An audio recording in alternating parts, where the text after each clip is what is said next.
You know, recently, Transport Minister Darrell Vaz announced plans to address the urgent need for improved school transportation in rural areas. Mr. Leighton Johnson, president of the Jamaica Teachers Association, has joined us to discuss this very critical issue. Morning, sir. Good morning, Daily. Welcome to Smile Jamaica. It's morning time. Thank you. Thanks. I'm saying critical. People might be rolling them eyes and say, Lord, Daily dramatic. But give me an idea of how it is. The fact is how our children commute to school on a daily basis matters. We've seen, and many administrators and teachers will indicate that there is a high level of concern in the way in which our students commute to school. The taxis that they use, the buses that they come to school in. And the fact is 85% of the students within schools have to commute somewhere or another, whether by taxis, whether by buses, whether by private cars, or parents dropping them to school. So it is a key and a critical area within education, how the students get to school. Now, what we have seen in many respects and many regards is that how they get to school tends to determine how the rest of the day is. They come to school on the party buses. They come to school hyped. And that kind of pumped energy takes them through the, oh yes, the party buses still exist. And if they come to school where they've experienced some trauma on the road with a taximan perhaps trying to outrun the police, you know, that lives with them throughout the day. Or if because of some eventuality on the road, they're not able to get the taxis they want, they're unable to get to school on time. All of these impacts them. So with all of these variables impacting how our students get to school, I think there has been enough talk. We've been speaking about this school bus system for our country for quite a long time.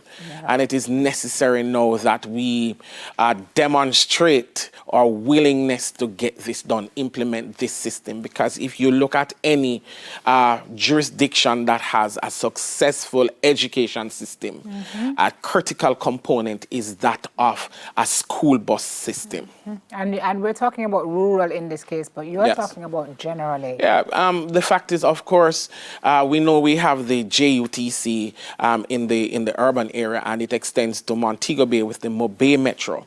So in some regards, that covers it. But if you were to go to the Halfway Tree Transport Center, you see the challenges. You see students there in many regards. And of course, there is a designated system or some buses available to take the students to school. So to some extent, it exists within the corporate area. We want it to be extended now to the rural areas. And what we have found is that there are many models. Unfortunately, many models were here? Many models in Jamaica, yeah, many models.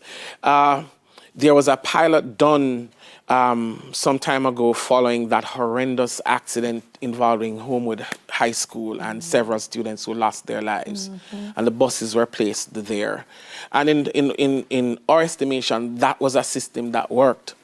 Of course, if you were to travel across to Trelawney and St. Anne, schools in that area where parents have come together, they organize their transportation models for students, and these buses, in an orderly fashion, drivers who are tested and proven to be conscious individuals, take the students to and from schools without these students having to battle with everyday commuters to get transportation home.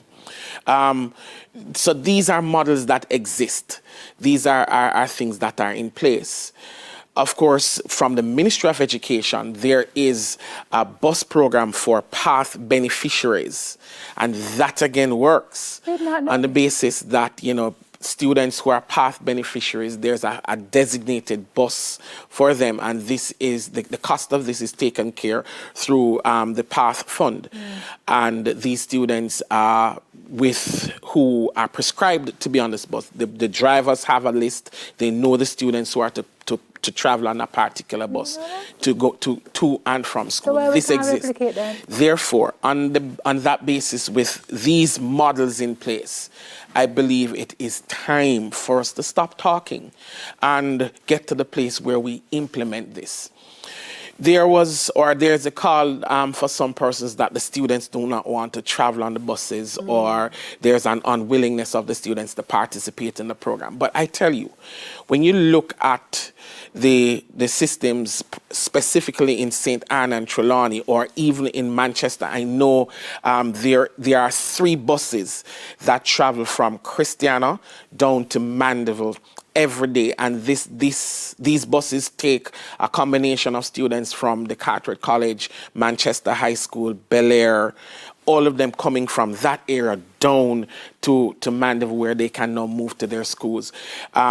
If parents are serious about this and they insist that their children go on these buses, I guarantee students will conform. But that's what I was about to say. I guarantee they will conform. And then 2, as an educator, we know about the token economy. Incentives matter. If we are having a challenge with students traveling or riding on these buses, then we can implement an incentive system. We have a scanning thing, just like in the first world country. Rewards. Once you go in with your card, the number of times you travel on these buses, you get an incentive, whether a device that is needed for school or a scholarship or something of the sort. So I believe it is urgent for us to move from that to get to this place. What I hear you underscoring, though, in everything you've said, is the need for all the stakeholders to get involved. Oh, certainly. So like a lot of public-private partnerships. It is. And again, we know our country, we understand our context. And I believe this is the perfect opportunity for everybody to demonstrate our willingness to take education serious. Again, how they travel to school is important. This call again was intensified because 2 students from Titchfield were unfortunately killed in a car crash. Again, we hear about this. So every time something of this nature takes place, the call for this bus system is intensified. So what we need now, we need persons to understand that, listen, if the budget for this is $10.2 billion, as a country, we now need to ensure that we start somewhere. We can't wait until next year or the year after or the year preceding that to start. We have to start somewhere. We have to ensure the systems are in place. So we need the public and private partners. And I'm certain that this is an initiative that private sector companies would want to be associated with. We hope. But, being good corporate citizens, I believe this is something that we all would want to be associated with because it's development. Even the diaspora. Everybody can get involved. There are schools that have their own school buses. Yeah. And school buses that, in some regard, they use to transport students and teachers to school. And, that's not enough, though.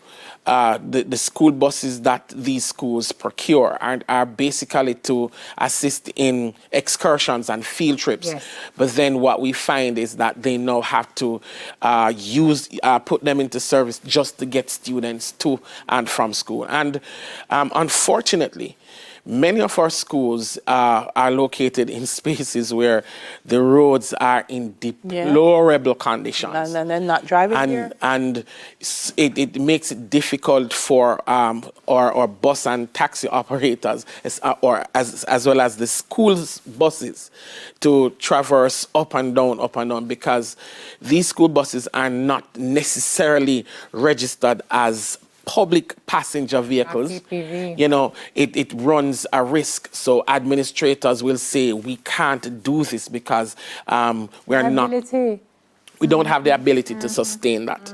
And then 2, the way in which some of these drivers utilize the roads. I mean, many of them accredit their everyday commute to the skills that they have, but we say it's simply by the grace of God why these buses don't plunge over a precipice or collide in, and we have more serious accidents based on the way and the nature in which some of these bus and taxi operators transport students and or teachers, adults as well, to and from school.